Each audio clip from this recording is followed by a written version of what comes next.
Welcome to the Upshot, Multi-World Disc Golf's podcast about the latest in the disc golf world. I'm Charlie Eisenhood, the publisher. Joining me is Josh Mansfield, and we've got, what a show we have today. Honestly, I am so excited to talk about this Portland Open. The idea that they had to build the course in 24 hours, and that this is the result that we get with a 24-hour course is just unbelievable to me. And there's a lot to talk about today. Josh, how are you? I'm well. I'm tired. I did like 10 hours of yard work and gardening on Saturday because that's what happens when you buy a house. But what about you? Where are you at, Charlie? It looks awfully scenic there. I'm kind of jealous. Look at this. I am on the road. I am in. I'm near Harrisburg, Pennsylvania. I am in Elizabethtown. For those in the know, I'm at my wife's parents' house. And the pool is across from me. I will be in the pool later. It's gonna be like 95 degrees today, but I figured I'd do a little al fresco podcast while I'm here. So here I am. I'm jealous, very jealous. Yeah, so I'm like kind of half working today. Here I am on the podcast. I'll be in a meeting later, but then mostly I'll be in the pool. Okay, so let's dig into this tournament. All right, what a crazy finish in MPO. I mean, look, I'm just going to say right now, if you haven't already watched, you got to stop the podcast. You got to go watch, because we're not going to be able to break down every moment of this final, particularly the final, 5 holes, because it's just literally too many things happened. But suffice to say, you got to watch this. To me, This is just the absolute proof of why having live coverage is so critical. There's no way that the same level of drama is going to unfold on the post-production. It's just not. It's not possible. There's just moments along the way that didn't happen on the lead card that made it that much more exciting. And kudos to Disc Golf Network. The production I thought was very good this weekend. And we got to just really be fully immersed in this unbelievable finish as Eagle McMahon won another Disc Golf Pro Tour event. Yeah, absolutely. I was thinking the same thing as I was watching it, because we had talked about that in the last show. Like Paul hitting that putt on 18 to give himself a shot in case Ricky and Eagle both decide to just suck and miss. It was incredible. It was a great finish. And I think that in terms of the live coverage, the biggest benefit about that is when you looked at the way the weather changed as well. In Jomez, they note in round 2, from the drives to the upshots, they're like, oh, look, the weather's completely different now. It's sunny. You don't see the time that it takes to walk up to an upshot or a bad drive, or, and the way the weather can change, the wind can change just so drastically. That all real time, I think, is something that's really valuable feedback and valuable to see in kind of developing the storyline of the round. Yeah. And don't get me wrong. I enjoy watching post-production as much as anybody else, especially because you can just watch it so quickly. There's not going to be every weekend where you're willing to sit down and watch the many hours of live coverage. But having it for the final 9 holes of this tournament was absolutely critical. So, let's start to break this down. If you're just scoreboard watching and you're like, oh, Eagle won on a golf course, that's nice. Good job. That's not big surprise. Hold on a minute, because you have to watch in order to really appreciate everything that went down here. So I don't even really know where to begin. Eagle has the clear advantage after 2 rounds. He looks like he's playing the best out there. He's throwing these crazy rollers on some hole, uphill roller that tucks into the green on 18. Just playing at the level that he's capable of. And before we dig into all the specifics here, I just want to say this. This is the final Elite Series event before Worlds. And when you go down the leaderboard, let's just take a look. Eagle One stroke back, Paul, Macbeth, Ricky Wysocki. One stroke back of that, Calvin Heimberg, Kevin Jones. All right? These guys are playing so good right now. You got to be pumped for Worlds because the level of play is so high. Any of those guys could have won this tournament. Really. And we'll talk about the course and maybe why that was true. But it's not like, yes, there were mistakes. There were big shots. There were, you want to call it a choke, maybe. But ultimately, when you really sit down and you look at it, any of those guys could have won this event. And that's got to make you excited for Worlds because they're all playing at a really high level. They're playing at a really high level. This wasn't some weird fluky thing. Like, they were pushed to the limits by this course. I will just go ahead and come out and say it. Nobody shot double digits under par, which is an L for me in the over-under contest. I think it's twice now. I don't... Yeah, I get 0-2 in the over-under contest. Round 3, I'm like looking at the scoreboards. I'm like, somebody's definitely getting to 10.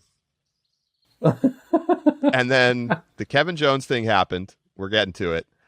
Calvin Heimberg was 9 under through 14 and could not make a birdie in the final 4 holes, even though he had a putt on 18. Oh, heartbreak. Like a pretty close putt. Like he was inside circle. It was a good number. Vegas made out well. Okay, so I mean, where do we want to start here? Where do you want to start, Josh? Before I make my pick on where I want to start, the one thing I do want to note is in terms of like that top 5, the stroke difference from first to fourth, or first, tied for fourth with Kevin Jones, 2 strokes, and then Austin Hannum again was 2 strokes back of that group. So the separation between those guys and then the rest of the field was equal in number.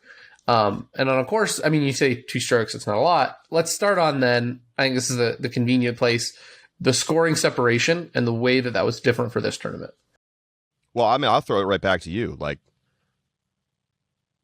we were talking about ball golf courses before on the last show. We were talking about whether this course was going to live up to expectations. It was Dustin came on and told us about how he built the course in literally 24 hours. I have my thoughts, but you go ahead. I want to hear yours. Okay. All right. I have a mixed report card. On the good side, Dustin was right. It is a gorgeous course. Like, I thought OTB Open looked nice, but like this course looked pristine. That's because Portland is not Stockton. Sorry, Stockton. Yes. And you're absolutely right. Like that's the benefit of being in Portland. But I mean, they picked an incredible venue in terms of the aesthetics, and I thought it looked amazing. The second part, I used to be a pretty big believer that par is just a number, right? It doesn't matter what I set par at on a hole because players are just going to play it according to their abilities, right? Or the risk reward scenario in the tournament. And that regardless of whether you call it a par 4 or a par 5 or a par 6, it doesn't really matter. I don't know if that's true anymore. And here's why. I think when you set a course that makes it very difficult to par and you keep the scores low, I think then at that time, the scoring separation, the ability then to create, and maybe it's not just the number par, but the ability to hit par, right? Like you're setting it as something that is, the birdie is possible, but not necessarily probable. I don't think there are any holes, and I'll just pull that up real fast. I don't think there are any holes. So hole 2, okay.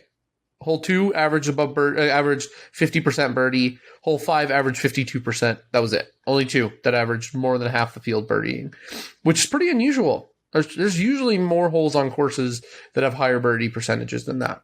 And I think after that, like 2 of them were above 30%. So I really like that scoring because I think when you make pars or birdies really easy, you can have someone go on a tear where they shoot 15, 16 under relative to a 12 under good round. And then that 4 or 5 stroke difference becomes a lot to overcome when you know that that guy is going to birdie 12 holes again in the next course. When that difference, a hot round, is 1 stroke more or 2 strokes more, and you think they're going to birdie probably 6 or 7, but it's not guaranteed. But then to do the 9 or the 8 or the 9 again is something that is very difficult.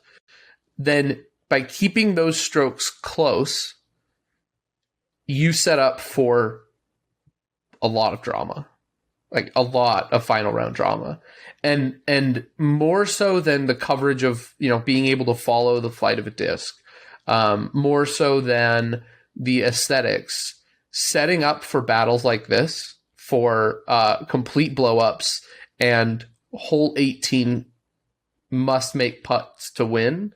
I think that's what's going to keep people coming to the Disc Golf Network. And they did that successfully. Premier drama. Maybe the best we've had on tour this season. I mean, it depends on what flavor you like. What kind of flavor drama do you like? Do you like the Ricky versus Paul drama? Like, you didn't get that this weekend. Maybe by proxy, but not really. But to me, the log jam of basically the world's best players, right? I think, Chris Dickerson wasn't here, but you add him in and he's probably up in the mix too. And the difficulty of the holes, right? It's not just par, because in a way it's true. Par is just a number, but psychologically, par being a challenge, a birdie being a big challenge, makes players play the hole differently. And but not only that, the holes are hard. They're hard. There are hard shots. There are hard, birdies to get. Very difficult putts. Look at hole 15. Basket on top of a hill.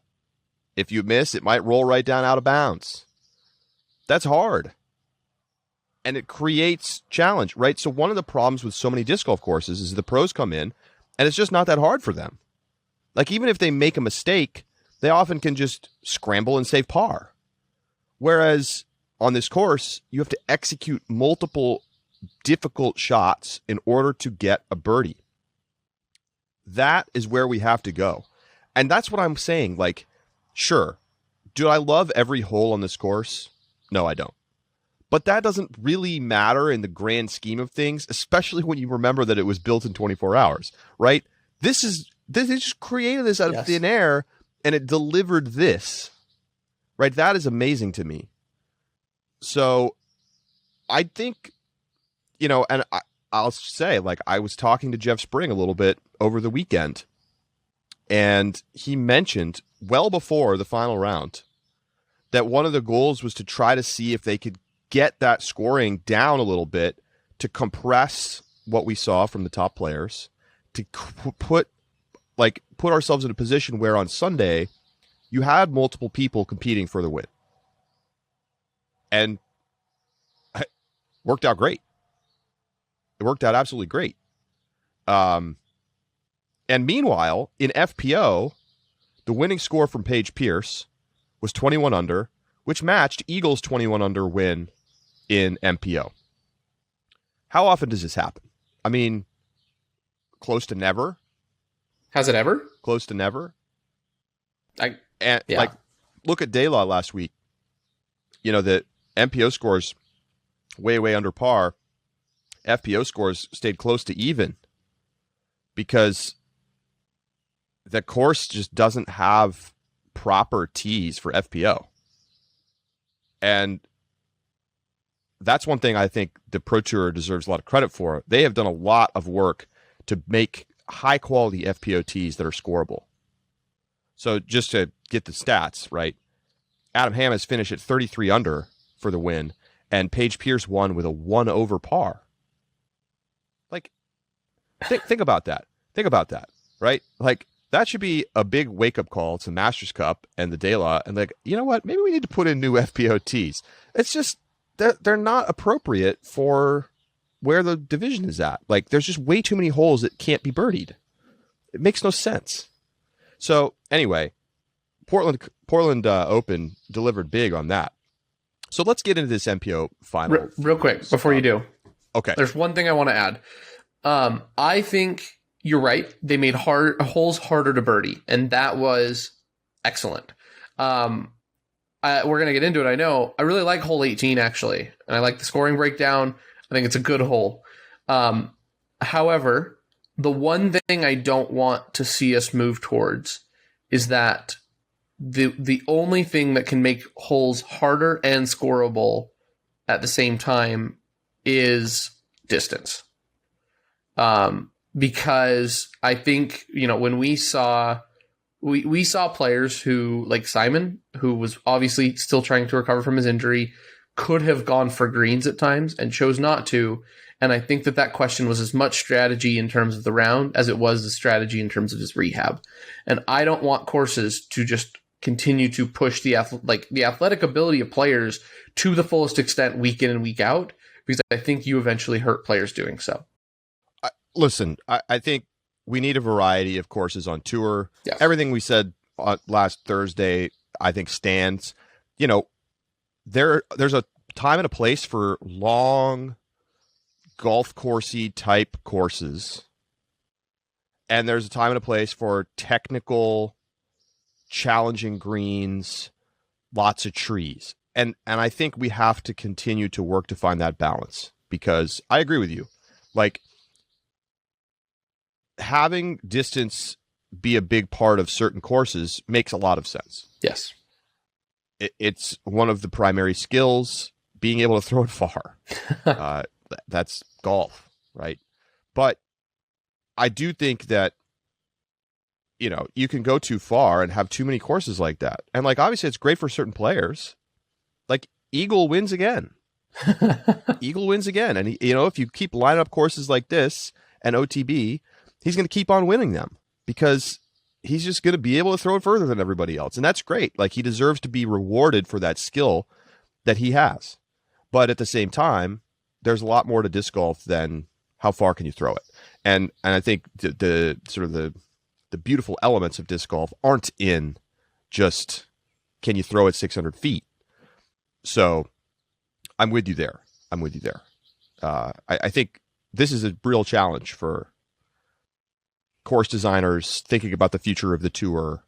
How do we find courses that, have the right balance, that kind of give you some holes where, having a really long arm is helpful, but not making the whole course about that.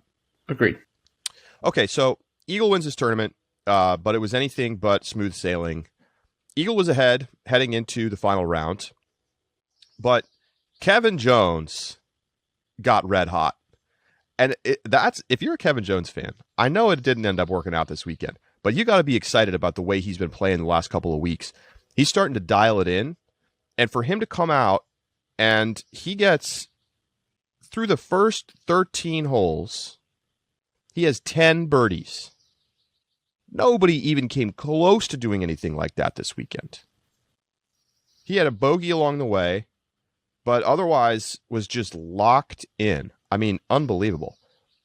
Mostly was, had relatively attainable circle 1 putts too. In that stretch, he only had one circle 2 putt. So he was just locked in. Off the tee, approach, looking fantastic. He missed a circle 1 putt to take his bogey. That was the one blemish at on the lead up to this point at 13. Meanwhile, Eagle, he wasn't playing terribly, but he was not getting the kind of birdies that he needed to get. And as a result, Kevin Jones takes the lead. And he's got a 2-stroke lead heading into 15. And, it's really looking like it's his tournament to lose. And unfortunately for Kevin Jones, lose it he did. I don't know whether it was the weather or it was the pressure. I mean, it was crazy pressure out there. It was all the players were struggling at moments. I think every one of those guys up at the top made a mistake in the final few holes. This wasn't just like cruise in, get 4 straight birdies. Like everybody was making mistakes. Some surprising, shocking mistakes. So Kevin Jones on 15 throws a forehand off the tee, leaves it way left and way short. Now he's safe. He doesn't go out of bounds. It's a par 3, so all really he has to do is just kind of chip up to the green and take his par. And other players, are in a position to try to get a birdie. But Josh, he chips up, and he doesn't really get it up there. He leaves himself a long putt, maybe around 30 feet, a circle's edge. And 15, hill, basket on the top of the hill, out of bounds off of one side, roll away potential high. And wind ripping. Ripping. Like, if you saw that tree in the background, I was worried that thing was going to fall over. Like, crazy wind at that point. Of course, that was a big part of the reason people were struggling to kind of execute shots. And so Simon Lizotte lays up. He just straight up lays up. I mean, he could have gone for it, but dangerous green. He's like, you know what? I'm just going to lay up. Kevin Jones, though, decides to run it. Doesn't miss by much, but he misses, and it rolls down the hill. He's still safe. But now he's got another putt about the same distance. Putts, goes for it again, ticks the band, lands, stands up, rolls right out of bounds. Looking at it again. Again, 30-footer. Misses it again. Finally makes it on the 4th try, but when it's all said and done, it's a quadruple bogey 7, and all of a sudden, the lead is gone, and everybody else is suddenly back in the mix. So we go from watching Eagle not love his tee shot, I think was it 14 or 15? And rage mode, like, slams his mini back into the bag. So mad, like, obviously. I think it was 14. On 14, right? Obviously frustrated 14. with how he's playing, not getting the birdies that he wants. And watching the tournament, like, slip away from him. And then, boom, Kevin Jones takes a 7. A 7. And it's not, here's the crazy thing about it. It's not like he did anything super crazy wrong. He just couldn't put the disc in the basket at the end. And as we saw later, a lot of times it comes down, did you get your disc close enough to the basket? The upshot had to be clean, and it wasn't quite clean enough, and it ended up snowballing into a tournament exploding mistake.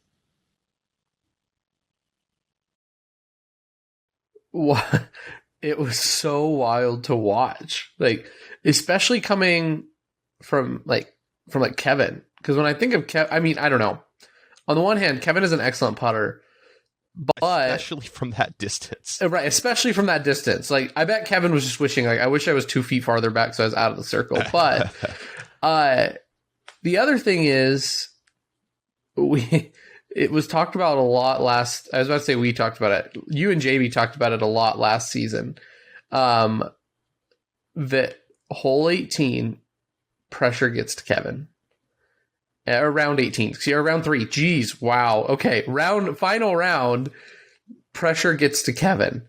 That he can be in the lead, and this one was in a very short period of time.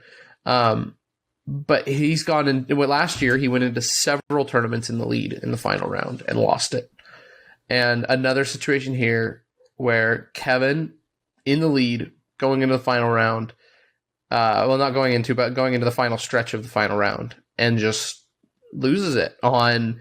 And it's at that distance. I don't want to quite say that it was a free throw, right? Like, that it wasn't quite that easy. But it wasn't a 4-putt, like that. It wasn't that level of difficulty, and there was and so I think that and like you said, he was all over the basket. I don't think he ever missed a medal. I mean, I think he was like incredibly close to making every one of the putts. That one that hit like the cage and like swooped up and around to stand up and have the wind catch it again. Brutal. So brutal. There's a great shot of him watching the one that goes OB, like from behind the basket. Like he like starts to be like, what am I supposed to do? You're like, no way. Like just in shock that it's about to go out of bounds. Yeah. And I'm worried. I mean, I don't know that it was a blow up. If you looked up just catastrophe in the dictionary right now, you would probably see a picture of Kevin Jones looking at that basket. Like that's it was a disaster. And as much as I hate to say it, it was great watching. Like for fans, it was dramatic. It was exciting. It was heartbreaking. If you're an Eagle fan and you picked him in your top 5, and to win the tournament, then it was great. Like it was so many emotions, and it made for great disc golf. So I'm sorry that we got it at your expense, Kevin. We appreciate your sacrifice. I mean, look, I do think that there's probably something there that Kevin Jones like needs to probably address his ability to execute in the high pressure spots. It's not that he hasn't won tournaments. We know that he has. But we have seen this before where suddenly he seems to start making very shocking mistakes that you don't typically see from a pro or especially from Kevin in situations where there's a lot of pressure. And, I can't imagine like having to try to make that putt in that spot. By the way, there are a lot of fans out there at Portland. It was awesome to see. We're kind of coming out of COVID right now, and like seeing all the spectators, it really adds to the tournament. When you just watch the players like with no fans doing stuff, it's not quite the same, Yeah. But I do think that, Kevin is starting to round into form, which is a good sign. Obviously, it's heartbreaking. I mean, I think he executed on almost every shot on the hole. That's really what it comes down to, right? Off the tee was not clean at all. Then he has a very simple approach shot, leaves it way short, and ends up having to have this really long putt. I mean, if you put the upshot close, we're never even in this situation. And then, just wasn't quite there with the putter. And to some extent, there's some bad luck there. I wonder if you could go back, would he lay up just to take the bogey? Maybe, probably better than the alternative. Well, if he just takes a bogey, he wins the tournament. Probably. Like I mean, of course, I guess if you can't say the what if isms. Yeah, in terms of scores. The bogey is the difference. Like he's in solo lead. Of course, he ends at 19 under, which is 2 shots off the lead, and that's with a quad bogey. Yes. So, yep. There you go. Okay, well, let's talk about some of the rest of this. So all of a sudden, Kevin Jones, is kind of out of it almost. Maybe not quite out of it, but it's hard to get back into it after something like that. And so it's like, okay, all of a sudden, wow, it's Ricky and Eagle who are like right there with a chance. And then you already mentioned it, but Paul McBeth gets things incredibly interesting on 18 when he cans a 60-footer for a birdie to put himself at 20 under in the clubhouse, which is where Eagle and Ricky are standing. Teeing off on 18, yeah. There's just some crazy moments here. Like on 17, Eagle has the best drive of the group. And it's a long 485-foot par 3 through the trees, like an incredibly intimidating shot. Like that's one of my favorite holes in the course. It's just like so far, so hard, and if they execute it and they're inside the circle, it's awesome to see. So I think Eagle's like right on the edge of the circle, and it's a kind of putt that he makes all the time, and he totally airballs it. He completely airballs it. It's not even close. Like as soon as it leaves his hand, you're like, whoa, he just shanked that. Now there was a tree on his left that I think maybe was like just enough in his head that he didn't want to, commit to going straight and risk catching that tree. Or I don't know, maybe just like the wind but it was a bizarre miss after a really nice tee shot. Now, I didn't really punish him, but it would have put him in put him in the lead outright right there. Ricky, meanwhile, has a slightly longer putt on that hole. He starts to raptor legs it in, and it just misses low left. I mean, it was like 2 inches from catching chains and going in. I mean, he really started to run it down, and you never see him do that unless it's going to go in. So he starts to run it down. I'm like, oh my God, he's going to make this. And then it misses, and he's like so mad. He like claps his hands. And man, it's just crazy, one thing after another. So then we get to 18. Okay. 18, I want everybody to appreciate what happened on 18. Eagle McMahon made a bad tee shot. It was a straight up bad tee shot. He ends up right along the fence. He's pinched off. There's a tree in front of him. He's short.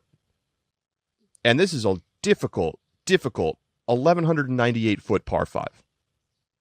And he executes 2 incredible shots in a row to then put himself in a position to make the putt for the win. And sure, you can look at the putt, and it's like, it's a good putt. I mean, it's a putt you expect him to make. It's inside the circle.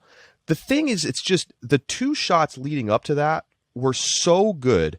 He throws a standstill roller, pinched off with the fence, like keeping him from having any run up, and then has a really long approach shot with a pretty tight window, and he just throws an absolutely perfect shot. Meanwhile, Ricky is in great position for all of his shots. He's like at the base of the hill and just has a short upshot to get up to the green. And, you're thinking probably 90% of the time he gets a birdie there, and he just flubs the upshot. And he leaves himself, I don't know what the putt was. I mean, I think he was probably just outside the circle. I think that's right. Edge of the circle. UDisc has him as missing from inside the circle. So let's call it 32 feet. Okay. 32 feet and 8 inches. Yeah. And, so he, despite being in a far better position than Eagle to get a birdie, misses the upshot slightly. Now he's still in Ricky range, no question. He misses it. I think he went off the band, I think. Ricky? Yeah. No, he's short. Was he short? He was short. I don't think he even hit. He either hit bottom of cage or the post, like the elevated basket. Like I don't think he. Pretty short actually. And so there it is. And then it was Eagles to take down, but it was a roller coaster ride to that point. And I just like everybody was making mistakes. Nobody had a perfect, clean few final holes. And really, what it came down to is that in the toughest spot, Eagle hit some absolutely clutch shots. It wasn't just like, he threw his perfect roller and, nobody else could match that. Like, he was in a terrible spot and made 2 ultra difficult shots in order to put himself inside the circle for the birdie and the win. About a month ago, I said it feels like Worlds, every tournament going in really was Ricky's to lose. That he was just playing just so dominant compared to everybody else that he looked like he believed every tournament was his to lose as well. It didn't look like that on hole 18. Even as he was making like clean shots, you could feel the tension coming from Ricky. And I don't know if it was in part like because typically after the bad drive by Eagle, I feel like you would have like Ricky would have settled in a little bit, and it didn't feel like that. It didn't look like that from Ricky. And then that putt was so uncharacteristic. It was short. It was wobbly. He took no time. He just stepped up and threw it up. And it just didn't look like Ricky. And I wonder what is in his head right now, because it feels more mental than it does anything else. And that's not a great place to be going into the World's warm-up that is at the course of Worlds. Now, granted, Ricky plays well at Utah Open, but he's in his head, And the fact that, Paul charging, able to tie up with Ricky, Eagle, who it's noteworthy that Eagle from 14 to 17 just parred out. And Ricky got a birdie and had the chance at another birdie with the huge putt. And so Ricky, I think, could have been in a better place to push it. And at the very least, that upshot, that was routine. And he missed it. Missed it bad. I mean, he'd done everything he needed to do to that point. I think, I kind of mentioned this in passing last week. Like, it feels like Ricky's cooled off slightly. I'm going to look up the actual stats here just to give a sense of it. And what does cool off mean? He was like unbeatable for a while, it felt like. Or if he was losing, it was like barely. But,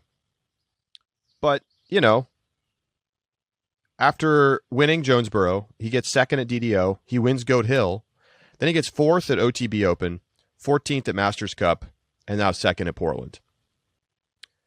Look, again, we're talking about levels here, right? Ricky's one of the best players in the world. He's going to finish in the top 5 most of the time. We understand this, but it's like, where is the momentum, right? I every time I hear the word, I'm like, oh, Ricky with the momentum. But it just feels like he's cooled off slightly. And that may just be anecdotal if it doesn't even necessarily come through as much in the stats. But remember, he was on a stretch there where he went, he won Belton, he won Texas States, he won Jonesboro, he was second at DDO, he won Goat Hill. Like, he was winning, and looking great doing it. And it just seems like his foot's come off the gas just a slight bit. And I think for me, it's probably with the putter. He was one of the best players off the tee this weekend. I think he was second behind Eagle in terms of strokes gained from tee to green, but he was a pedestrian 3 strokes gained on the putting green. Still a plus putter, but he wasn't what Ricky can be. Particularly from circle 2, he was not doing much. And meanwhile, fans of Paul McBeth will be glad to know that McBeth easily led the tournament in strokes gained putting. Almost 10 strokes gained to Andrew Presnell in second place at 6. So McBeth was locked in. He had 7 strokes gained from circle 2. This is very good news for fans of McBeth, because if McBeth's putter is locked in, I think you have to put him as the favorite heading into Worlds. I mean, it's just, he almost pulled it off this weekend, primarily because his putting was so sharp. Because off the tee, he wasn't that good.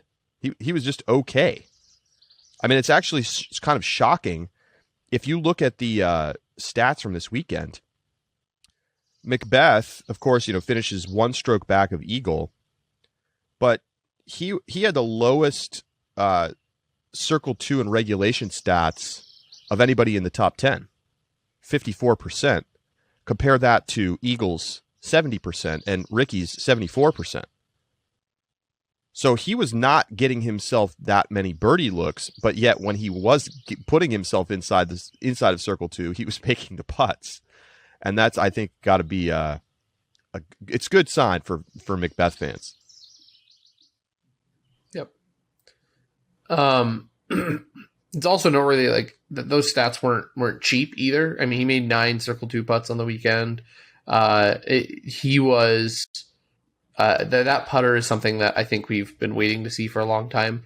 And the fact that he picked up so many strokes relative to the field on that is what I think is really important. And it wouldn't take much for Paul to clean up just a little bit. I mean, like you mentioned, the circle 2 and regulation stat, especially if he's putting so well from circle 2, bring that percentage up even 5 percentage points, and he begins to look like he is very much in the contention for the win under his own accord, not hoping that Ricky and Eagle both miss their putts.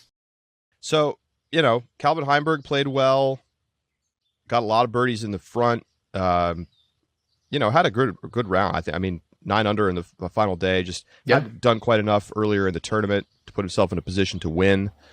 Eagle ended up only shooting a 6 under in the final round, but that was enough. And I mean, I guess I don't, there was just so much drama down the stretch that like it sucked all the oxygen out of some of these other storylines. But I want to give a shout out to Simon Lizotte, who's, he's clearly not quite himself, but he played really well this weekend. Had he had a better final round, he could have been right there in the mix. I mean, he only shot a 3 under. He started off strong too. He gets 2 out of the first 3 birdies, but then goes on a long stretch where he was missing putts and couldn't quite find the birdies. Then he got 3 in a row, but gave 2 back on 15, and that was kind of it. But Simon Lizotte's not going anywhere, even if he can't throw quite as hard and as far as he used to. There's no doubt that he's got enough in the tank to be competitive, even on a course like this, where distance is the biggest factor in how you're going to play. And how about Austin Hannum? Anything to read into him getting, his this is his best finish of the year, no question. Yeah, it absolutely was. I don't know. I have a hard time hyping anybody who just has one good finish up too much. Sure.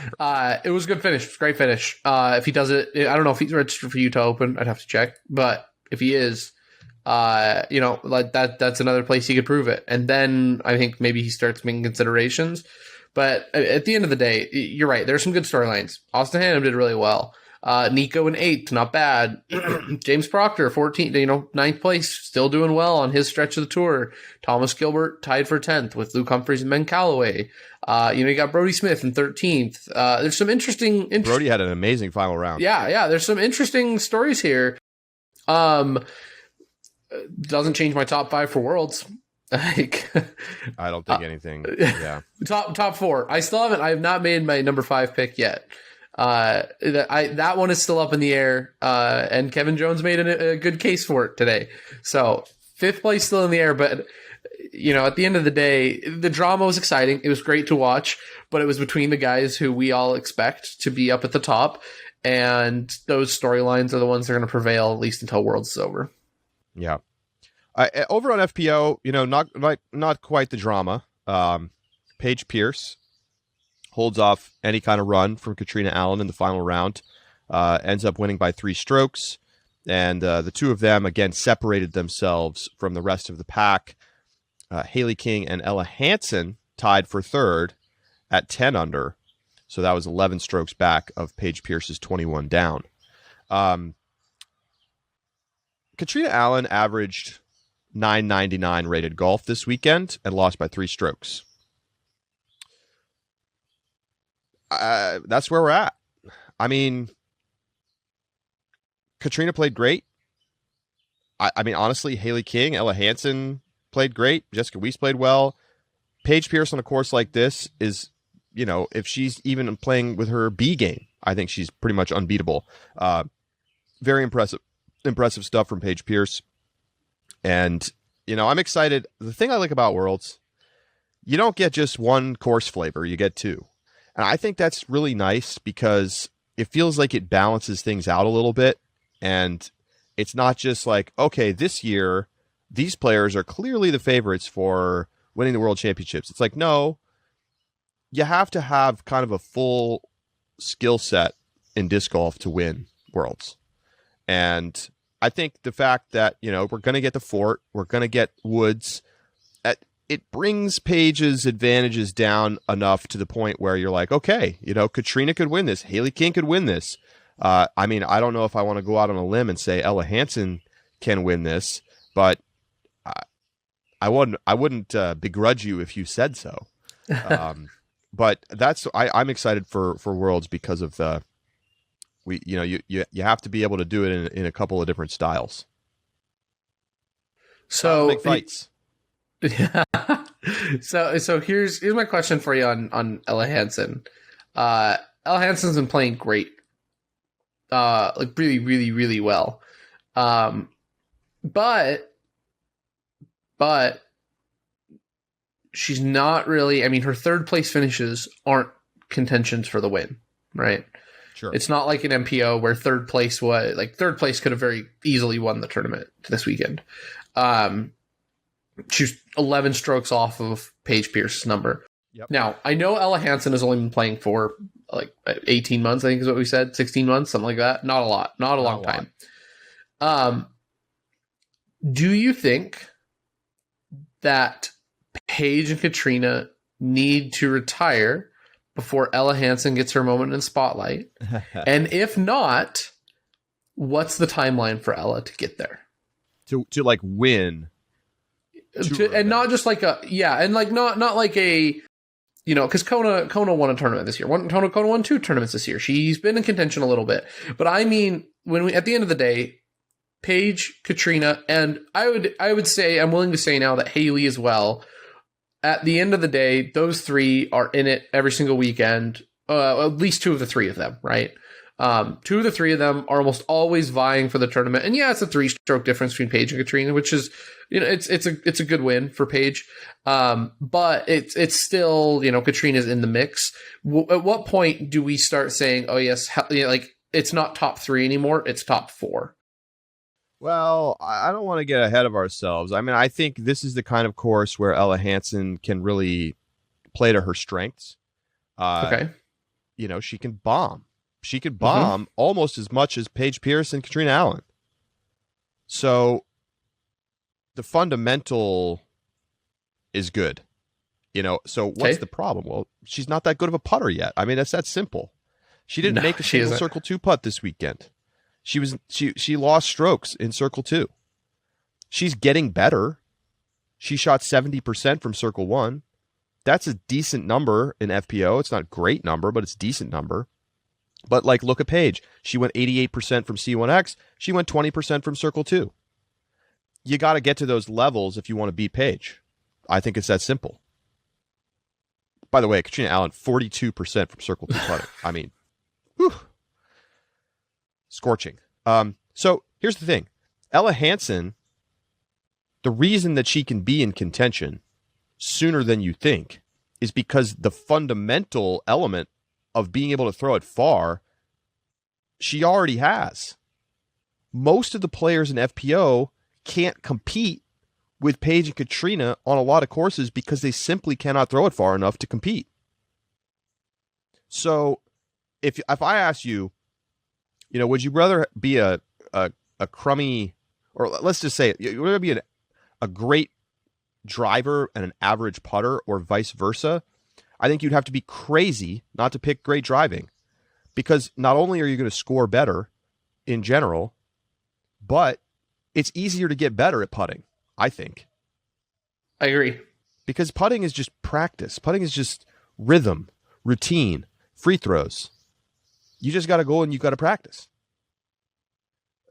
Being able to throw it really far on a drive, I mean, some people just don't have it. I think I'm probably somebody who just does not have it. I can do all the form work in the world, and I don't get me wrong, I'm sure I can get better, but I'm never going to throw it 500 feet. I don't have the physical tools to do that, right? Not everybody can throw a fastball 90 miles an hour. I don't care how much you practice. I don't care how much you want it. Some people could throw it far, and some people can't. And Ella Hansen could throw it really damn far. And I think that fact means that she can compete. Now, she's got to get better at putting, but, give her an off season. I made a bet with somebody. Okay. I'm not going to name them, but I did make a bet with somebody.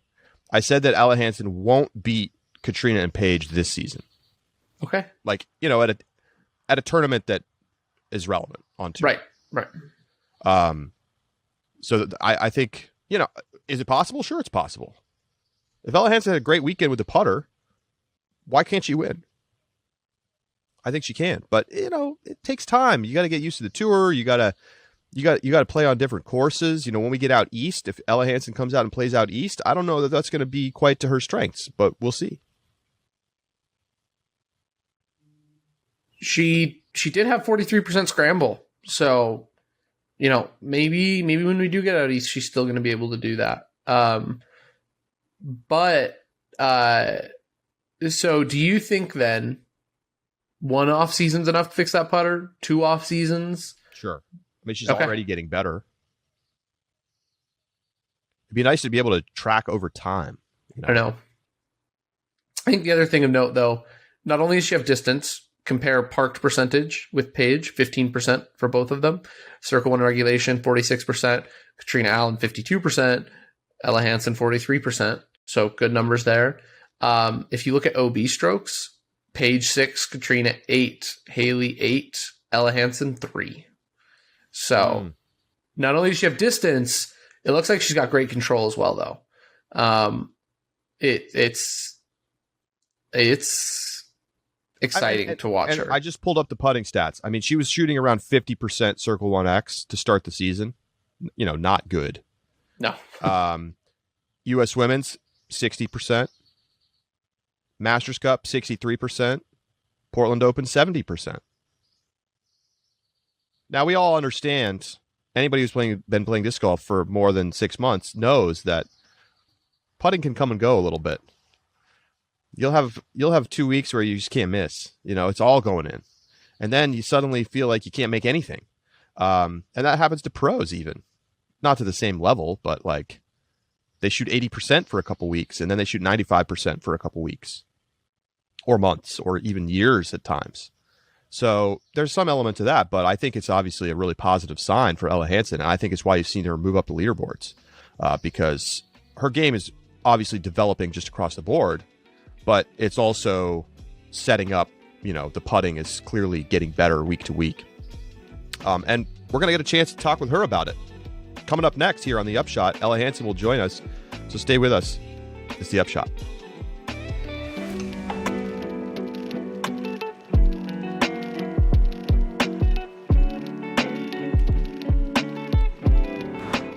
The Upshot is presented by Pound Disc Golf, makers of the best bags in the sport.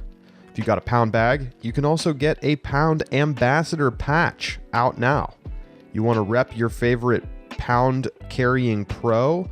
Well, they've got patches, $10, 100% of the profit from each one sold goes directly to the ambassador. So whether you want to rep Nate Sexton, Kona Panis, Jeremy Coling, Lisa Fakis, Dustin Keegan, Scott Withers, or Zoe Andyke, they've got the patches up on PoundDiscGolf.com. Go check them out.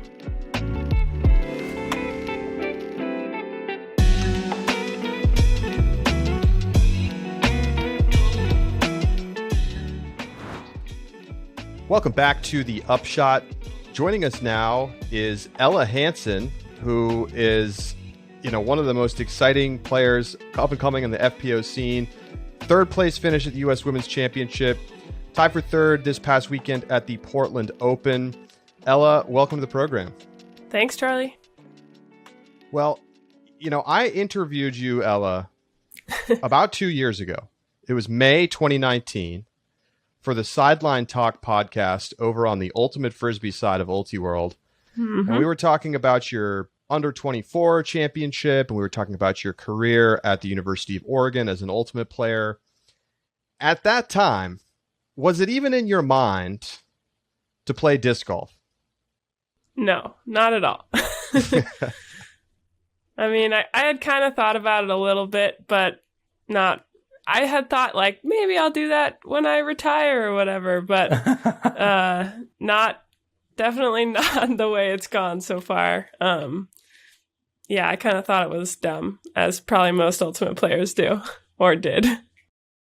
So, when did you find that you no longer felt it was dumb? Like, we'll get into your rise in the FPO scene in a moment, but you know, there must have been a point at which you thought, you know what? I can't play Ultimate, pandemic, so I'm going to play disc golf, even if I think it's kind of silly. When did you realize it was actually like fun and that you were into it? Yeah, so Charlie, you're actually probably the first person to put a real disc golf disc in my hands. In the November of 2019, at filming a tournament with UltiWorld. And then after that, I had seen some professional, like, competitive disc golf before. I had worked with the live stream crew at 2018 USDGC. So I kind of had a sense of what it was, and I'd watched it a tiny bit, but throwing just a putter at first and realizing that even with a bad throw, I could throw it like twice as far as an Ultra Star was pretty exciting for me. And I really just wanted to keep throwing it far. So I kind of started playing a little casually by myself. And then last summer, I met Zoe Andike, who lives in Eugene, and we played a round together. And she said, you got a lot of potential. Like, you can throw it really far. Let's work on your putting. And I've been working on the putting, and, it's been going well. And she's kind of the one who gave me the made me realize I actually could compete at the top level. So when did it transition from, and like time frame, was it this last summer that you transitioned from throwing, the putter that came in the Ulti-World tournament to like a full bag that Zoe helped set up for you? Like, what was that process like? Like, what was the first time you were given a driver and like, well, this is not an Ultra Star in any shape, like whatsoever? Yeah. So I used Charlie and a couple other Ulti-World guys' discs at that tournament down in Florida. And then I went home.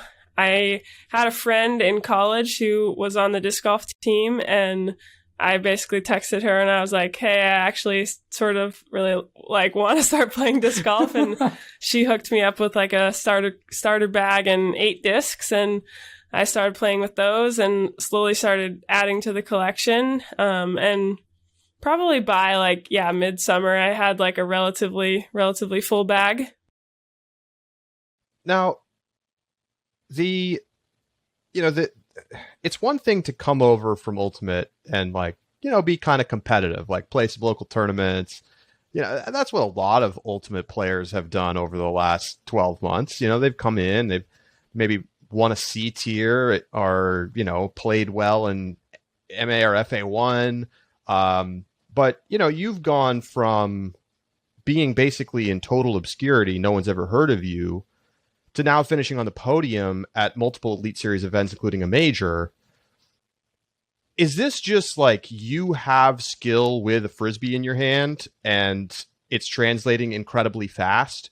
Or do you think that you have some, sort of intangible thing that makes you really good at disc golf specifically above and beyond just, having disc experience?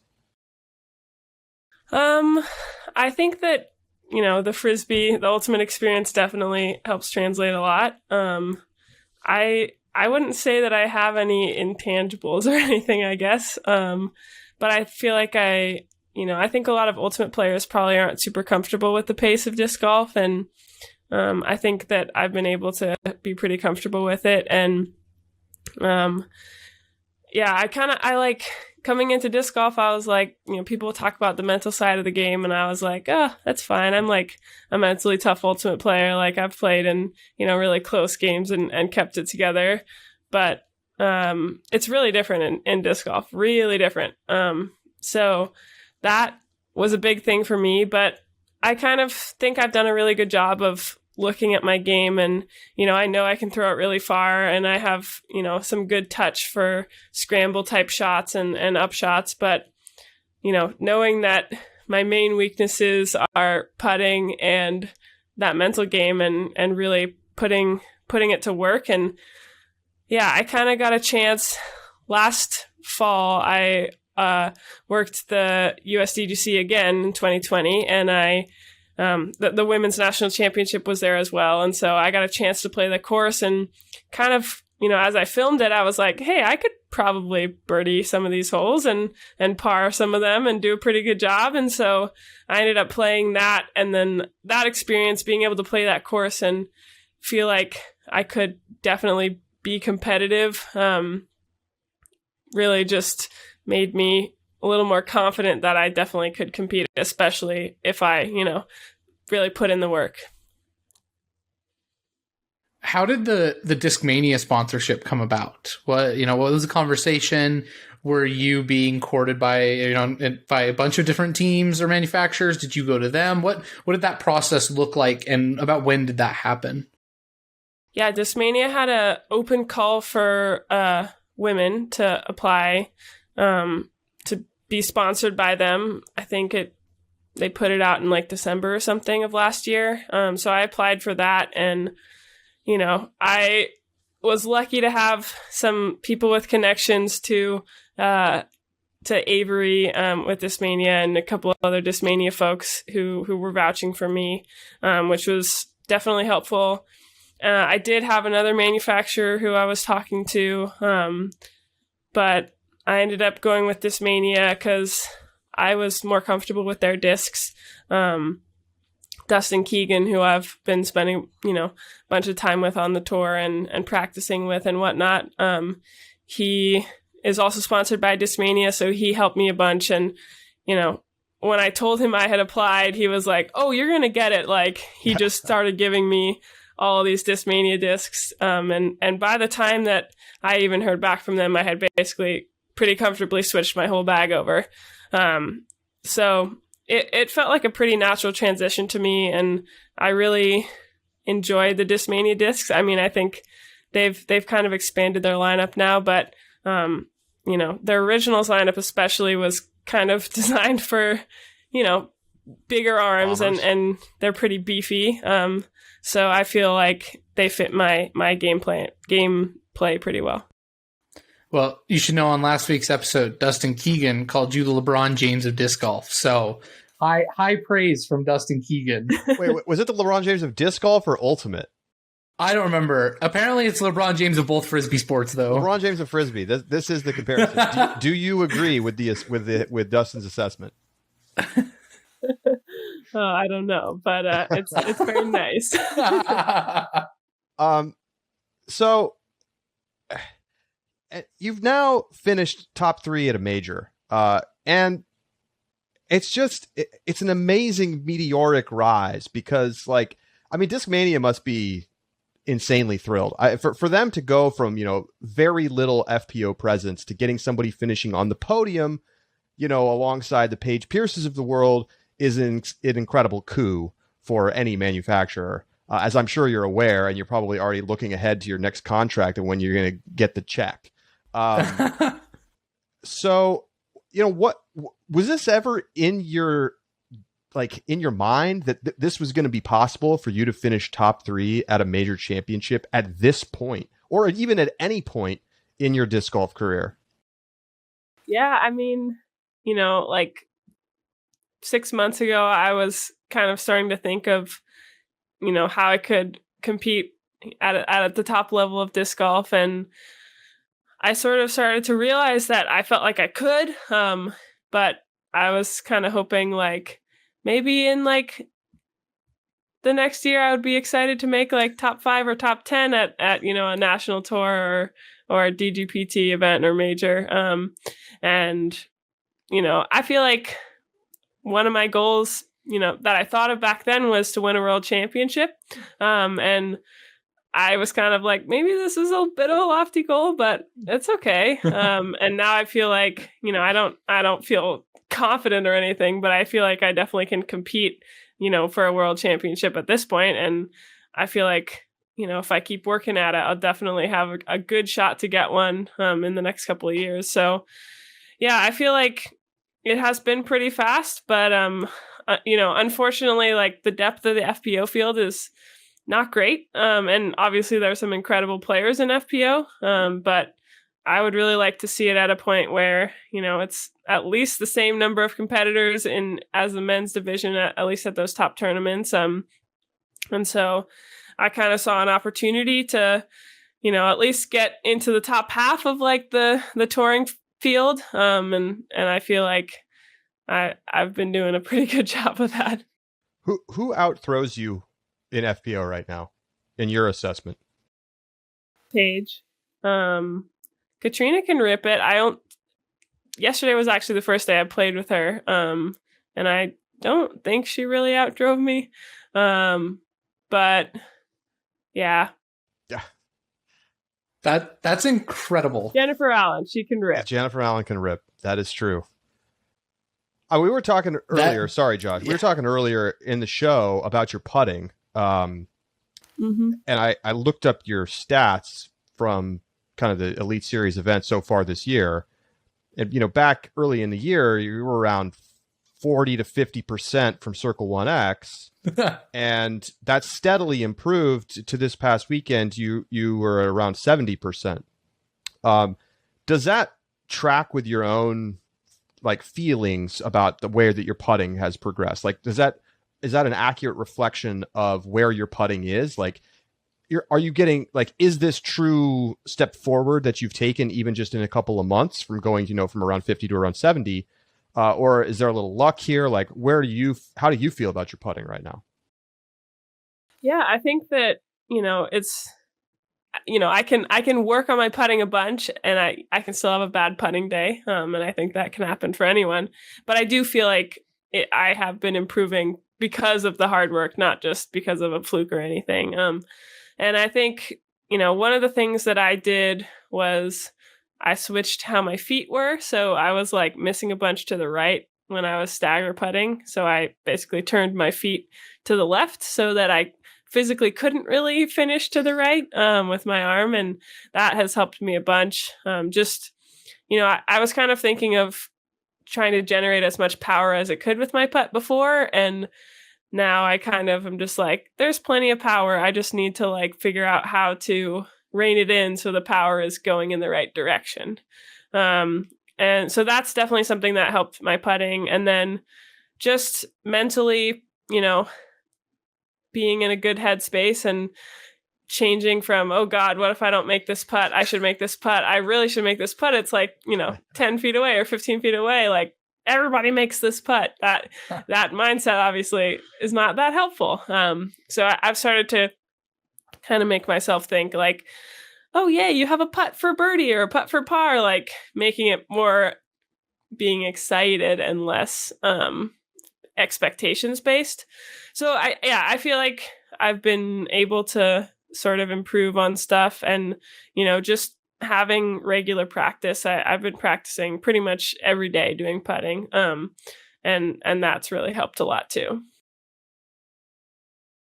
So given that you've blown not only everyone else's, but also it sounds like most of your goals out of the water for what you expected this season, what would you say is your metric of success for the rest of the season? Like, what do you want to achieve before the end of this year? Yeah, so I'm playing Worlds and then I'm kind of taking a step away from the tour, but I'm playing a couple of East Coast events later in the year. But I think that I would really be excited to, get a win on the pro circuit. And if not, just, be able to compete with whoever's at the top. And I know, getting third is cool, but getting third and being, like 10 strokes behind second and first is, it's clear that Paige is crushing everybody. And I would really love to be at a point where I can provide her with some strong competition. So honestly, like that's probably one of my goals is to go like toe to toe with Paige at a tournament. And I think, even if she comes out on top, I would still be excited to be able to provide her with that level of competition. I know the answer to the question I'm about to ask, but I'm going to let you talk about it. How does the money compare? So, in Ultimate Frisbee, you're a college champion. You're a top level college player for a long time. You played on the club circuit at a high level with the Portland Schwa team. You won a under 24 world championship gold medal. How's the money compare to disc golf? It's a lot better in disc golf. Yeah, this is actually something I've like talked to a bunch of people about just out of curiosity because, there's money in disc golf that isn't in Ultimate. And I think, a big part of that is, your casual Ultimate player like has a couple discs and some cleats and some jerseys maybe, and then your casual disc golfer might have like 200 discs, like that. That's definitely a different aspect. Or a differentiating factor. But yeah, I mean, the past couple weekends, I've gotten some pretty big payouts that I certainly wasn't really expecting, but, I'm really excited about. And, you don't really get anything you definitely don't win any money in Ultimate. There's a couple of tournaments where you might get a check for your team, but it's like $1,000 or something for winning first place. Divided by 25. Yeah. But it feels pretty cool to be able to win money, and feel like it's not just for fun. It's, a serious amount of money. And yeah, I've definitely been thinking about next year, and definitely a possibility of trying to go more full-time tour. And it seems like, there's that potential, and it's not, just a pipe dream. Whereas like, you couldn't, the only people who like are full-time in Ultimate are like, people who have their own little side businesses or, stuff like that. So it's pretty cool. Do you see disc golf as a viable career option for you at this point? Yeah, I think so. I mean, it's been a couple of good weekends for me, but I think that I would want to see myself continuing to compete at a high level, and, finding support from my sponsors, because I think that, I kind of have a beginner contract with Discmania because, when they signed with me, they didn't know what I was going to do, which is totally fair. Like, I didn't know what I was going to do. I believed in myself, but I couldn't guarantee anything, or they didn't really have any expectations to go off of. So I would be pretty excited to go on tour, and to do disc golf full time. So that's definitely something, I've been considering, and I feel like it's definitely a possibility for me. We talked a couple weeks ago about Paige Pierce's criticisms of the Women's Championship, and have continued to talk about it. We've gotten an email that we, asking us about it and our response to it. And in your perspective, coming from the sport and being relatively new to it, I mean, we've seen enormous amounts of growth in the FPO side, but also see some of the same structural or consistent and repeated errors on the other side that kind of disappoint us. What is your, perspective and take on the FPO scene in disc golf, and what do you think you could do to do better? Yeah, I think that, we can see it growing, and it's really exciting to me that there are, not just me, but other players who are up and coming and starting to go full time on tour because they can, and seeing more and more manufacturers and other disc golf influencers, starting to, invest in the FPO side. I think that,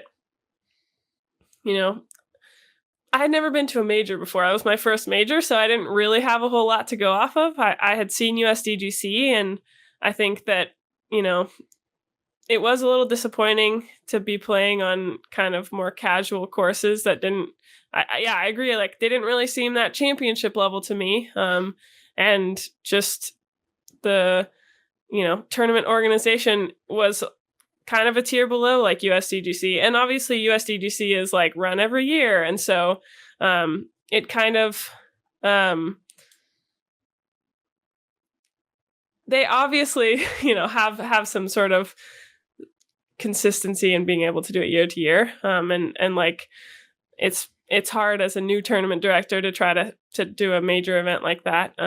But, I wish they had closed the courses for at least a couple of days, to practice, instead of having to deal with like tons of backups because casual players were playing the courses, just to practice, especially having 3 courses. And I think just like investing in the FPO, it was pretty disappointing to see at Masters Cup having only 1 FPO card covered, and there were 3 men's cards covered. And, the response from the PDGA was, the interest is only in the men's cards, like you have to bid on it. And I was like, well, you've got plenty of options to, if, hold off coverage of men's card 3 until you have like FPO card 2 or whatever.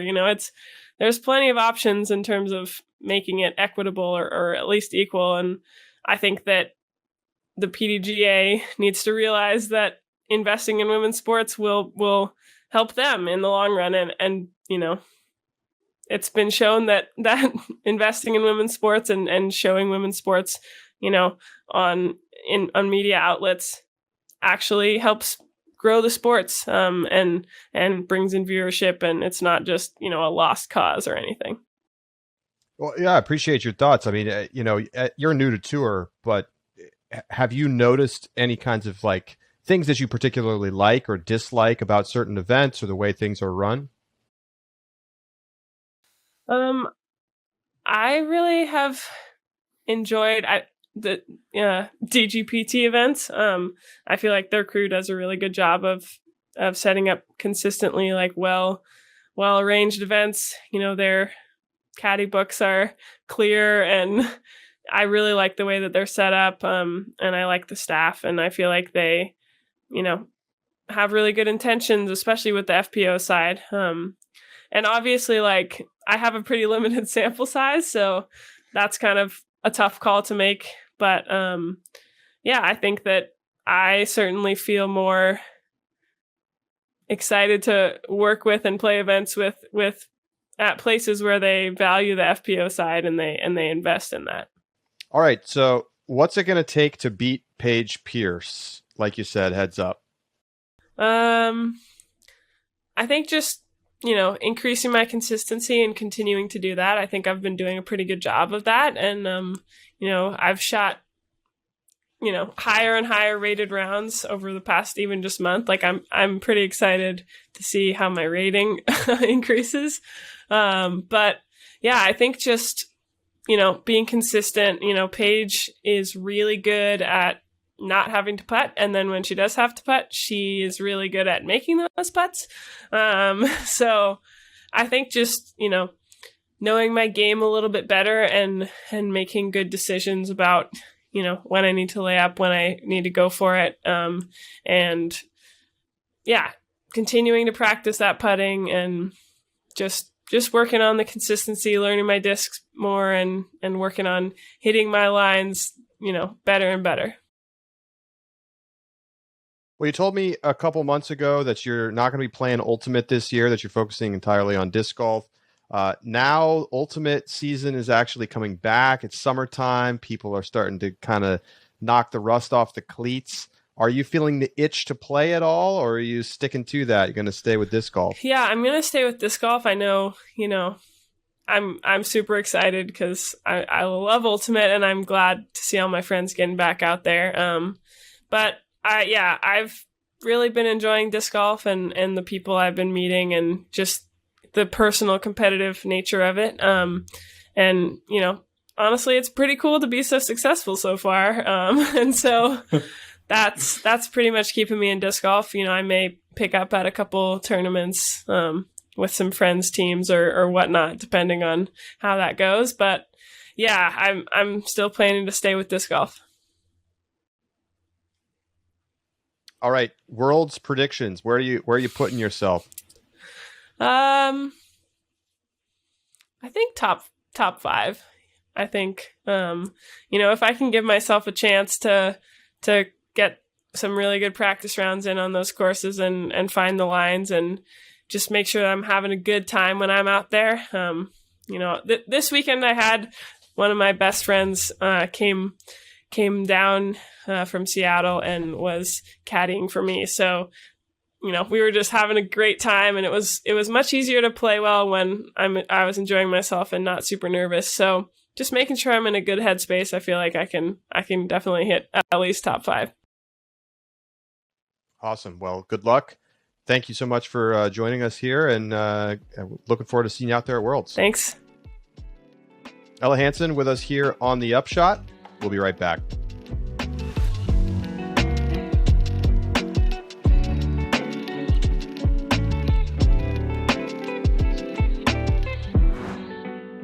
Josh, did you like how I teleported back from Pennsylvania to New York City in the middle of the show? And I lost my tie, so this is all sorts of crazy. People are going to watch this and be like, what is going on? Well, I just want to say thanks to Ella Hansen for coming on. What an incredibly promising player. I like the fact that Ella Hansen is already better than like 95% of FPO players, despite having only played for 1 year, is just shows you how high the ceiling is. I mean, the putting is just not practiced. When the putting gets there, and it will get there, then there's no reason that she's not going to be winning tournaments. I just really think it's that simple. I completely agree. And I think, I mean, we said this in a previous show or just chatting, if Brody Smith had taken third at USDGC, like we'd all lost our minds. People would have lost their minds. People would have lost their minds. But Ella Hansen taking third at a major, it's insane. It's crazy how good she is.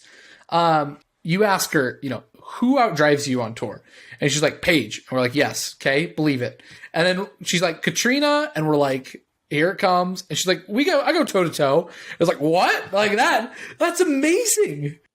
And I don't even think she said go to toe to toe. She was like, I don't think Katrina outdrove me. Yeah. Which is a subtle way of being like, I think I can outdrive Katrina. Right. She's good. She's really good. And she's just going to get better really fast. I know that based on her contract or whatever reason, she probably didn't come and plan to go tour full time this season. I hope she does next year. And I hope that more Ultimate players come over and come play disc golf. And if that's what it takes to make the FPO scene, as Ella pointed out, as deep as the MPO field, great. Charlie, start sending me to Ultimate tournaments. I'll bring some putters to give away. I'll tell you what, there are definitely some other women from Ultimate who could come out and make a real dent on tour. The thing is, don't think that all Ultimate players are like this. Look, I'm an Ultimate player. I've been playing Ultimate player. I play Ultimate for 15 years, and I'm like 900 rated. I am not going to go out on the pro tour anytime soon. I mean, Ella has exceptional arm speed and had incredible power throwing ability in Ultimate. Was known for that the same way Brody was known for it when he was playing Ultimate. So at the end of the day, like in disc golf, if you could throw it really far, you're going to be a great player. And that's what we're seeing. Ella can throw it really, really far. Almost as far as anyone on tour. And so as a result, she's competitive despite being a below average putter right now. So when the putting comes around, and it will, it's going to fly right up to the top of the leaderboard. It's that simple. Yeah, look out. So, all right. That is going to do it for this week's show. I shouldn't say this week's show. This week's first show. We'll be back on Thursday with another show. So we hope you'll join us there. We're going to have some mailbag. We're going to talk Utah Open and a bunch more. So keep an eye out for our subscriber bonus segment as well.